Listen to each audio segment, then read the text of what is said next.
Okay, so we're going to be talking about 3 different types of books from different countries. So today we're going to choose a book that is from Mexico, and this one right here. So what I want you to look at it's about the colors, about the illustration, because sometimes colors and illustrations represents the culture. Sometimes it also has a different approach. Look at this amazing way that this book starts, the story. And the colors are not that bright. They are subtle colors. And the line of the text is not a lot. It's a very simple, elegant paper also that they are using, because it has a nice background. It has the feeling of a very elegant paper. It doesn't has the texture, but you can see that it's thoughtful to have that kind of paper on the background. And it's very interesting how in this book the illustrations don't have the bleed in this page right here, right? Doesn't go across the right here, right? The gutter, okay? It doesn't has now until we are almost at the middle of the book that you see the spread of the left and the right page, and you can see how right here it has 2 different meanings, 2 different interpretations, okay? So this is about an interesting book. I'm not gonna show it to you all of it, but I just wanted to have you seen how a book, look at this one right here, how it's breaking the text, how it comes these rectangular shapes. And it's an interesting, different book for you to get a hold of it and understand more about different cultures and different types of children's books. Then also we have another book that I'm going to show you this time, which is from Germany. This one right here. Now this one is embedded right here as CD, so it gives that amazing effect of the moon. But look at the illustration of Peter Pan. Look at that. So different of how we have seen in a lot of different books, right? So this one, this whole interpretation is so different. And I'm just going to show you some pages, not a lot, but I want you to see the colors again. Now here we see vive and more interesting colors, right? Look at that, more vibrant, right?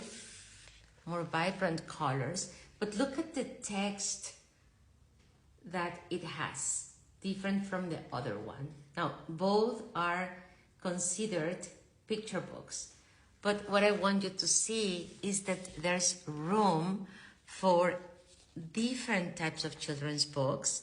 Now, this is a different page right here. This is a spread of the left and the right page, and it's just so beautiful, the colors, how they jump.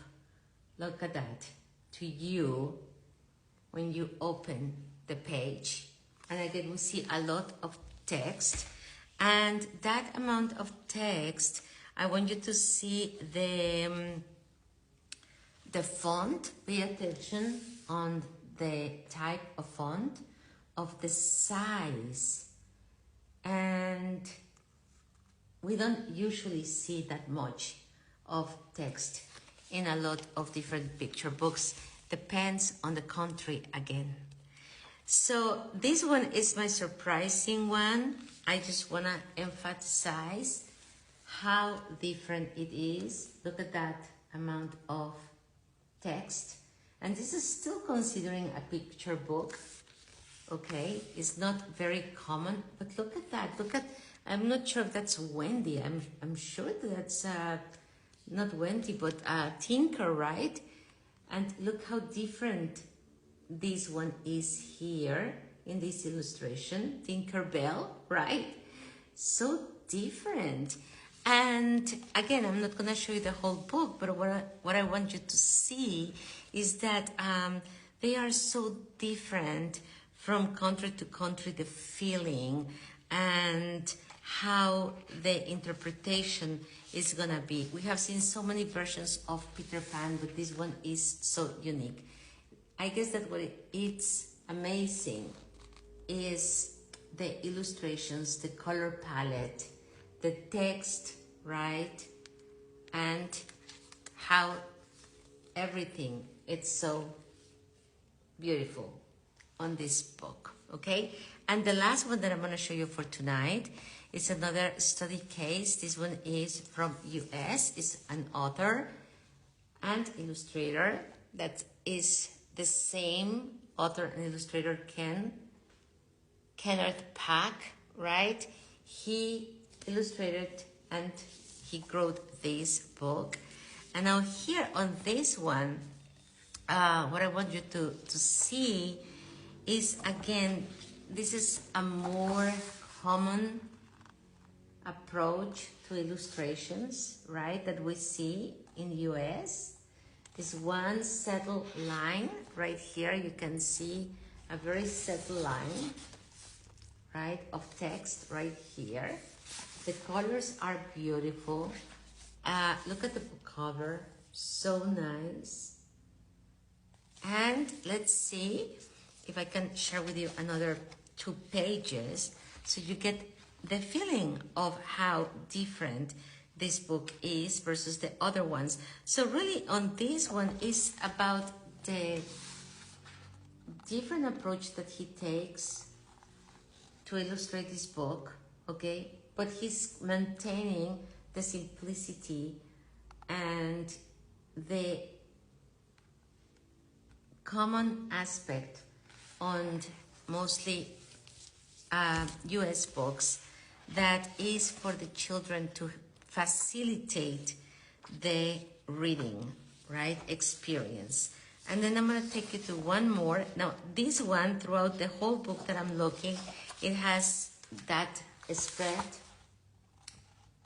page, the right and the left, right here, because that's also another common thing, right? And then again, very easy lines, text to read, because picture books are anywhere between 5 and 7-year-old, right? Children, which of course for the Peter one, the Peter Pan, right? This one, it doesn't represent that age in a lot of different countries because of the level of complexity of reading a lot of text. But it's a different country, and they might be, without a doubt, more advanced in the reading. And also, they are more, they tend more to have audiobooks. They probably have more time, perhaps, to listen to the audiobooks, but also parents could be reading that to their children. And it's a book that probably they are reading couple of pages at night because of all the words that they have, right, in that book, all the words that it has, that book. But again, it's a different interpretation and a different feeling. And then we have this one, right, which you can finish in less than 1 minute reading the book, because the simplicity of the lines of the text is very easy to just read. And the children are probably in that category of learning how to read, or probably someone is reading out loud. But again, look at the colors. And if we go by that age category of 5 to 7 years old, this would be a very different interpretation of how we see this book versus how a 5-year-old would see this book. So interpretation, the quantity of the text in each page, the colors that you're going to choose, your color palette, how you're going to distribute the illustrations around in the book, in your story, and thinking on all aspects, also to whom is the book you're reading and to whom is the book you're writing, right? Especially because you are the writer, you are the author. Those are all considerations to take into when you are going to write, you're going to work on your story crafting, and you are going to think on the intention, putting together all those questions that we just went through. So it gives you a map out, an understanding, right, of where is going to be going your story crafting. So this is just a quick share that I wanted to provide to you, because I'm fascinated with different books from different countries. We're going to be, going through more books, and this is a good study case to understand what it could look, your very first children's book or your next children's book. So I wish you a great week, and we'll be showing more books where we will be doing more study case, and we're going to be talking about tips and suggestions and questions and answers that I have from your questions that I receive, so I can help you to move forward and faster in pursuing your dreams to come true, where you can see, where you can feel, and where you can have your book published. So have a great week, and I'll see you soon. Bye.